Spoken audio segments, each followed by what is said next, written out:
मैं विजय कुमार मिश्र, प्रवक्ता गणित, राजकीय इंटर कॉलेज चोपड़ा रुद्रप्रयाग।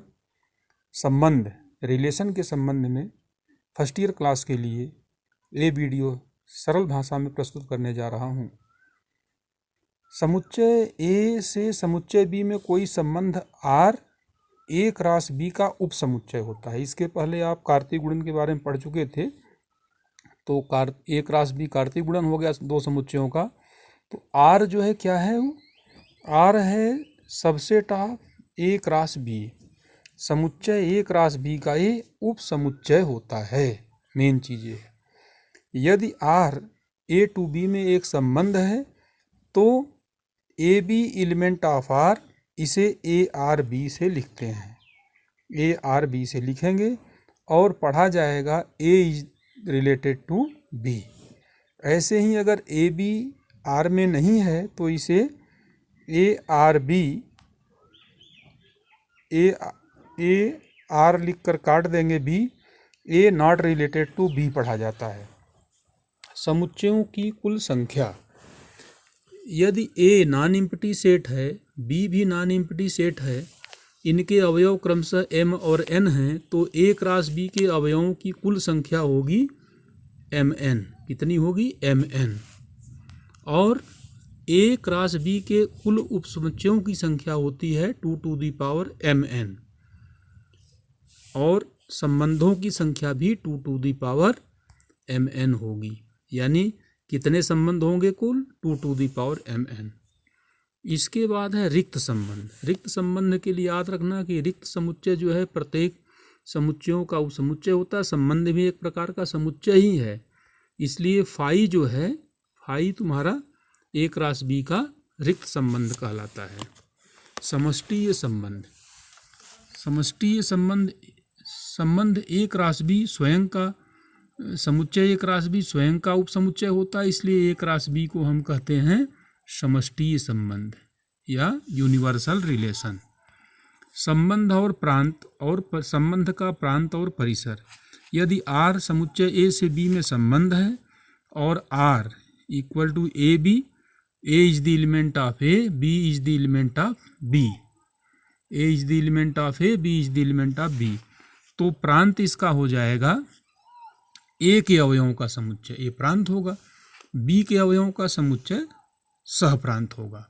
और परिसर होगा ए के अवयवों के प्रतिबिंबों का समुच्चय। ये तीन चीज़ें याद रखिएगा। संबंध का निरूपण, आर बराबर A B, A is the element of A और B is the element of B. यानी ए जो है ए का अवयव होना चाहिए और बी को बी का अवयव होना चाहिए। तो ये तुम्हारा संबंध का इस तरह से निरूपण हम करते हैं। प्रतिलोम फल संबंध, मान लीजिए आर समुच्चय ए से बी में एक संबंध है तो आर का प्रतिलोम बी से ए में संबंध होता है। इसको आर इनवर्स से लिखेंगे। R inverse equal to B A B in R. A B in R होगा तो B A in R inverse होगा। यानी प्रतिलोम संबंध आर इनवर्स ज्ञात करने के लिए आर के प्रत्येक क्रमित युग्म के अवयवों को परस्पर बदल दिया जाए तो तुम्हारा आर इनवर्स प्राप्त हो जाएगा। आर इनवर्स का इनवर्स इक्वल टू आर हो जाएगा। यानी आर इनवर्स को फिर एक बार पलट दो तो हमें वही संबंध आर प्राप्त हो जाता है। ये भी याद रखिएगा। एग्जाम्पल है इसके बाद उदाहरण, निम्नांकित आकृति में समुच्चय पी से क्यू में एक संबंध आर द्वारा दर्शाया गया है चित्र के अनुसार। जैसे यहाँ देख रहे हैं 5 का रिलेशन 3 से है, 6 का 4 से है और 7 का 5 से है। इसे रोस्टर रूप में लिखो और प्रांत और परिसर ज्ञात करो। तो रोस्टर रूप में लिखेंगे तो 5 का 3 से संबंध है, 6 का 4 से, 7 का 5 से। इसका मतलब ये रोस्टर रूप में तुम्हारा हो गया, क्या हो गया, 5 3 और 6 4 7 5। इसका प्रांत जो हो गया, प्रांत हो जाएगा 5 6 7। ये प्रांत हो जाएगा, ये प्रांत हो जाएगा। और परिसर क्या हो जाएगा, 3 4 3। क्या हो जाएगा परिसर, 3 4 3।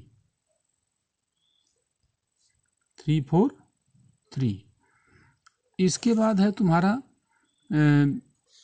अगला एग्जाम्पल, यदि ए बराबर 1 2 3, बी बराबर 4 5 6, निम्न में से कौन सा समुच्चय ए से बी में एक संबंध है?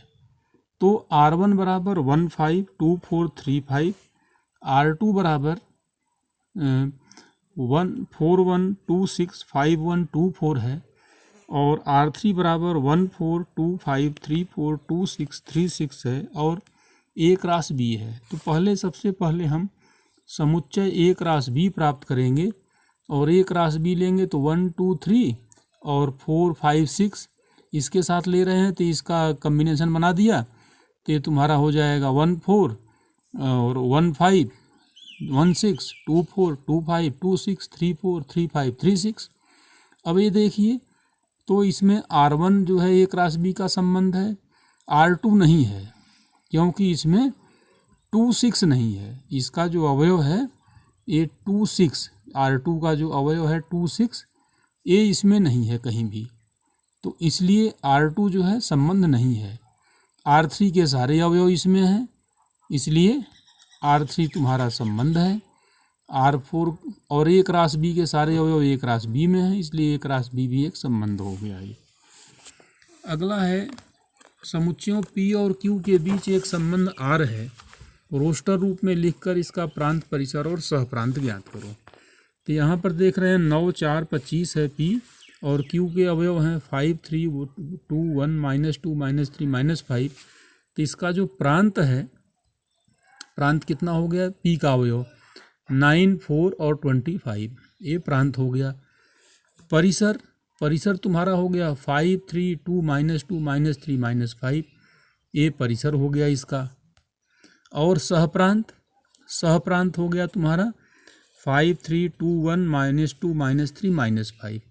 इस बी के सारे अवयव जो है, क्यू के सारे अवयव ये सहप्रांत हो गए, ये सहप्रांत हो गया। रोस्टर रूप में इसको जब लिखेंगे तो 9 का रिलेशन 3 से हुआ, और 9 का -3 से भी हुआ, 4 का 2 से -2 से, 25 का 5 से और -5 से। 23 का संबंध आर का निरूपण हो गया समुच्चय रूप में। अगला क्वेश्चन है, यदि समुच्चय ए बराबर 1 2 3 4 तथा ए से ए में परिभाषित संबंध आर बराबर X Y X greater than 1 Y equal to 3 है, तो आर का प्रांत और परिसर ज्ञात करो। अब संबंध यक्स प्रांत 1 से बड़ा होना चाहिए, तो ए वाले का 1 को छोड़ करके 2 3 4 ले लीजिए। ये इसका क्या हो गया? प्रांत के अवयव हो गए। कौन कौन? 2 3 5, 2 3 5 इसका प्रांत हो गया ये। और परिसर, परिसर y बराबर 3 दिया है कंडीशन, तो y बराबर 3 दिया है, तो परिसर इसका 3 हो जाएगा। और संबंध जो तुम्हारा है 2 का रिलेशन 3 से है, 3 का भी 3 से है, 4 का भी 3 से है, तो ये तुम्हारा ये इसका संबंध हो गया ये। तो थैंक यू बेटे। शेष प्रकरण फलन से संबंधित आप लोगों के साथ पास प्रस्तुत किया जाएगा कल के वीडियो में। लाइक, शेयर और सब्सक्राइब जरूर कीजिएगा।